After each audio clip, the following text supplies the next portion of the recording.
Halo, saya Lasma Manurun. Di sini saya akan menjelaskan bioteknologi di bidang farmasi. Sejak ditemukannya antibiotik penisilin oleh Alexander Fleming pada tahun 1928, dunia medis mengalami revolusi besar. Penemuan ini membuka jalan bagi penelitian lanjutan dalam pemanfaatan mikroorganisme untuk produksi berbagai jenis obat-obatan kini. Mikroorganisme tidak hanya digunakan untuk menghasilkan antibiotik, tetapi juga vaksin, hormon, enzim, dan produk farmasi lainnya.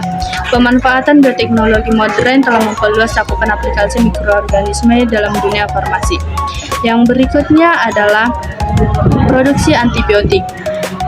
Apa itu antibiotik? Antibiotik adalah senyawa yang dihasilkan oleh mikroorganisme tertentu yang mampu menghambat atau membunuh pertumbuhan mikroorganisme lain. Senyawa ini dikenal sebagai metabolit sekunder karena tidak dibutuhkannya untuk pertumbuhan sel, tetapi sangat penting untuk kelangsungan hidup dalam kompetitif lingkungan. Mikroorganisme penghasil antibiotik. Beberapa jenis mikroorganisme yang digunakan dalam produksi antibiotik antara lain adalah Streptomyces menghasilkan pentaksilin antibiotik spektrum luas. Yang berikutnya adalah Aspergillus, yaitu jamur yang juga mampu menghasilkan senyawa antimikroba.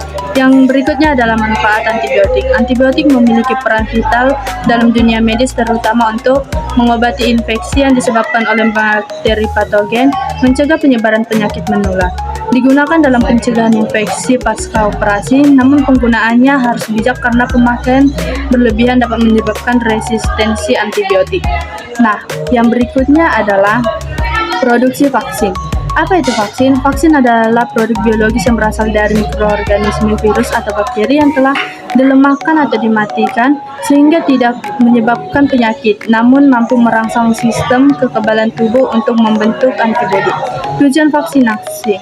Vaksin digunakan untuk memberikan perlindungan terhadap berbagai penyakit menular seperti campak, polio, hepatitis, dan COVID-19. Yang berikutnya adalah metode pembuatan vaksin.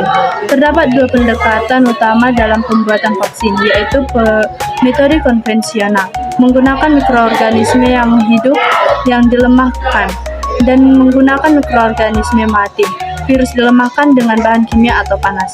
Yang kedua itu metode modern, menggunakan teknologi rekayasa genetika atau bioteknologi modern, melibatkan teknik fusi gen dan rekomendasi DNA. Contohnya adalah vaksin RNA seperti Pfizer dan Moderna untuk COVID-19. Contoh mikroorganisme dalam farmasi, yaitu reagen digunakan dalam produk vaksin rekombinan dan biotanol.